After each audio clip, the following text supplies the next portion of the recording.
This is Town Square Sunday on demand. And now, 1420 WBSM's Jim Phillips.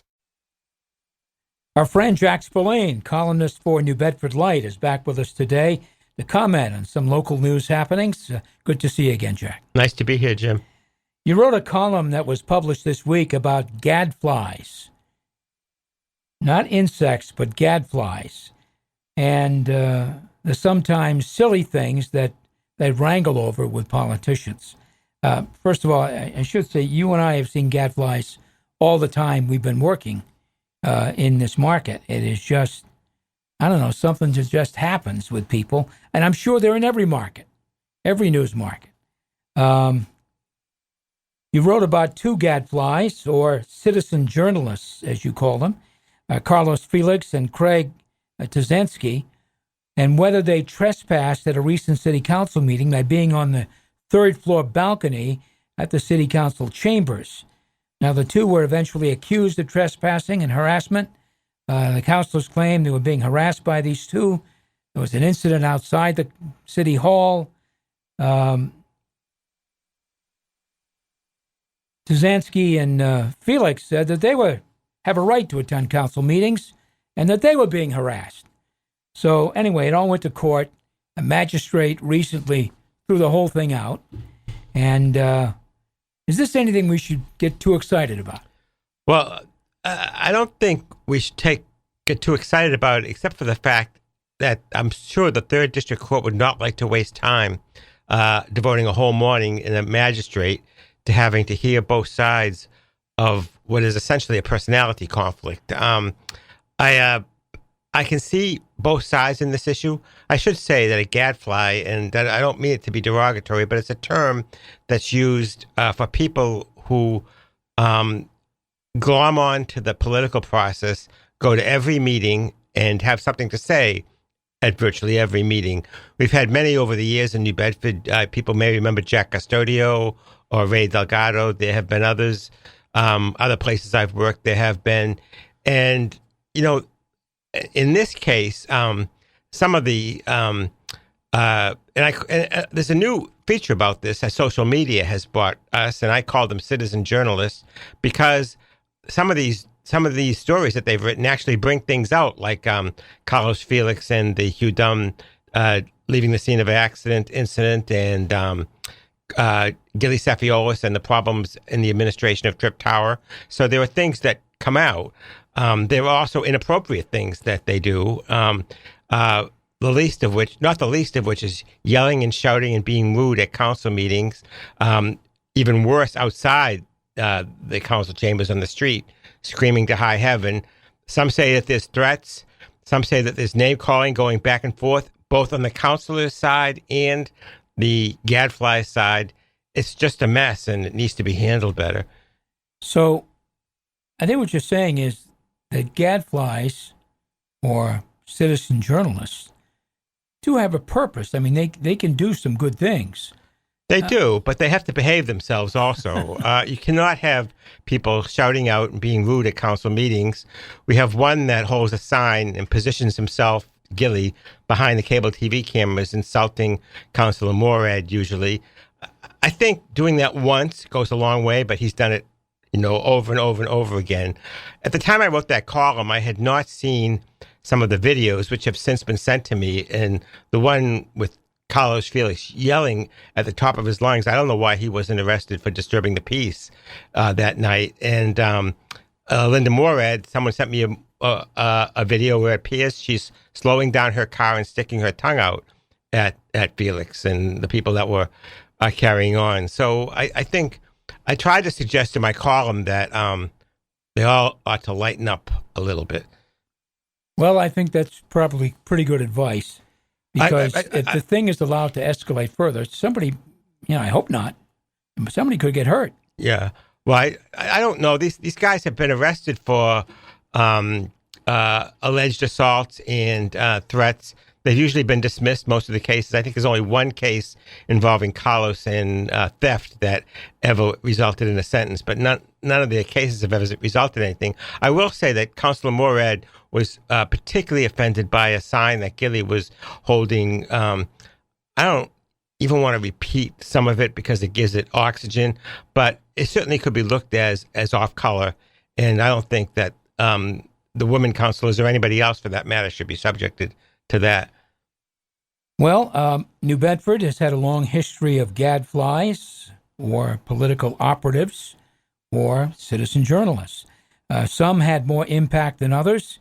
I love this topic because gadflies, in some cases, are what makes the political wheels kind of turn in New Bedford.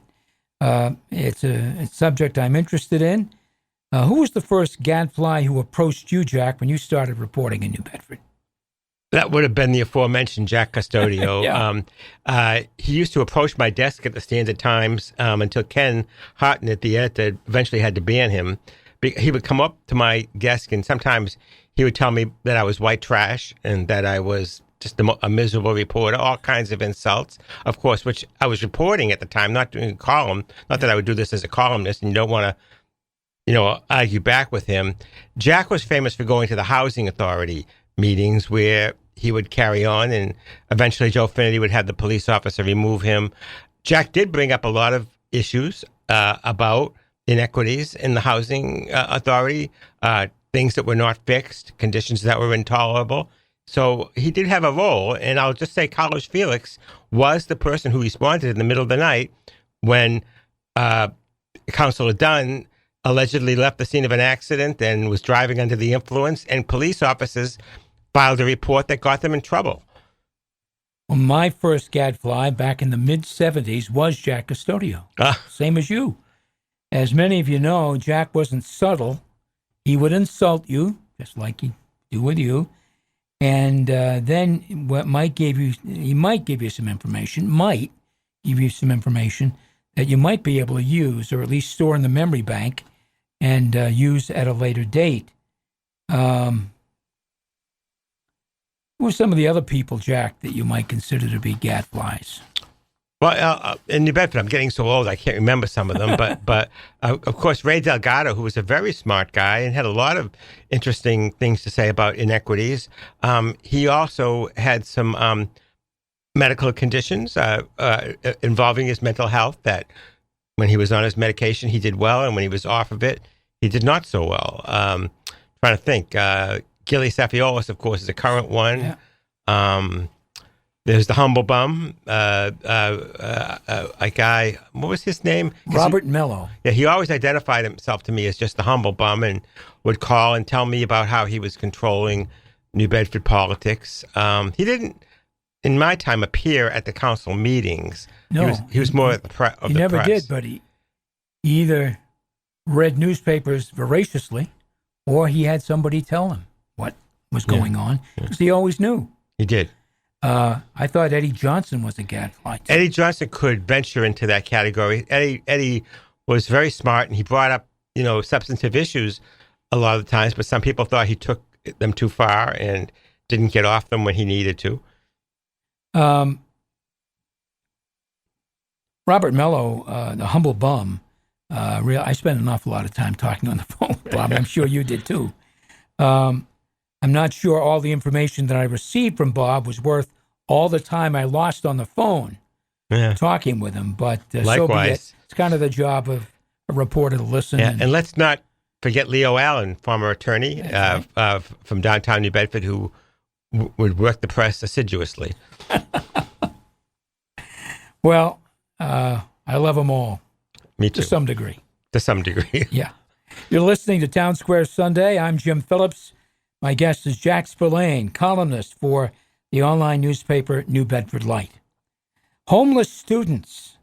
The Light's Colin Hogan wrote an interesting story recently about students who are homeless.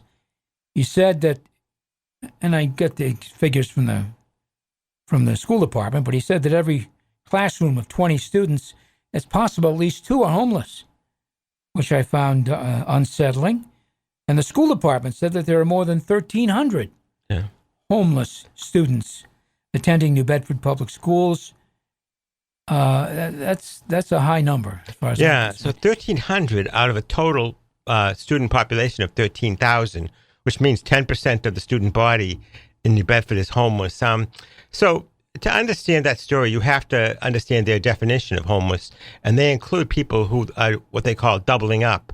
And doubling up is people who are couch surfing. Maybe a parent has an alcohol or drug problem. Maybe the parent has a mental illness problem. The parent is in another country. For whatever reason, the home life is unstable. And those children have always existed, but the social consciousness and the determination not to let these kids get lost in the system is greater now, and people want to provide them with more stable environments. Of course, they're in that situation in a milieu where we have a housing crisis in the city already. I'm not sure how you solve it because, I mean, maybe 17-year-olds are capable of running an apartment, but anybody less than 17, 16, you really would have questions as to, are you going to give them their own apartment? I don't, and how could you even afford to do that for 1,300 children? I do think that there needs to be an effort to keep track of these kids, and if they are in trouble, they're not eating or have no place on a given night, then they need to do something. But the story deserves a lot more discussion and planning, for sure. Good work by Colin to kind of bring it out and put some meat on the bones to it. I mean, with 1,300, you begin to think, do we need to run an orphanage? Orphanages, they don't run anymore because we have the foster care system. Right. But anybody that knows anything about the Massachusetts foster care system is that it has been plagued by problems. It's not really it should not be the first option, no. In my mind, for sure.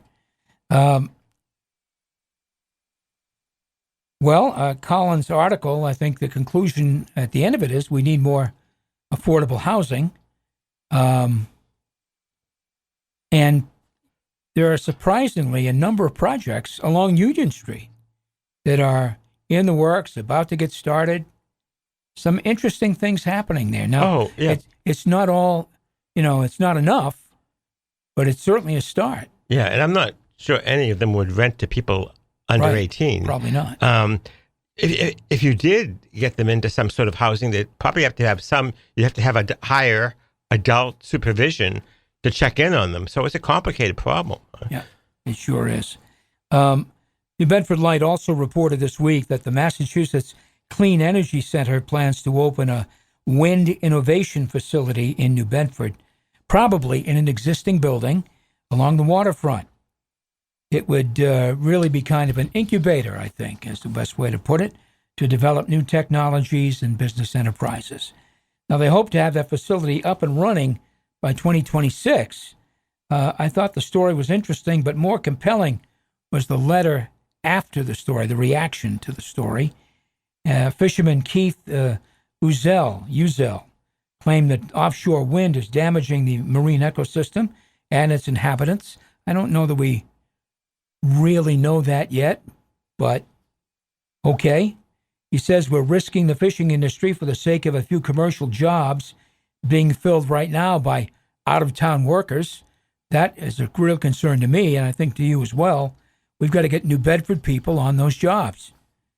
And but reading his letter, is it possible that these two industries can find any middle ground? They've been working since the word offshore wind had been uttered in New Bedford. There have been committees formed working on this problem. I don't think there's a resolution yet. No, we definitely need to do more scientific investigation into what the effects, short-term and long-term, of these turbines out there are. It's a new technology. It's been done in the North Sea in Europe successfully. I don't know enough about its effects on the fishing industry in Northern Europe to really say, but I think it's a smaller fishing industry than our fishing industry. But I think that the fishermen have a lot of fears. Some of them may be legitimate. Some of them maybe not so much. I think that more research needs to be done. There is this tension between the new industries. The mayor is sort of in a no-win situation. If he didn't go after a share of this burgeoning wind industry and it all went to Rhode Island and Long Island, he would be justly criticized for that.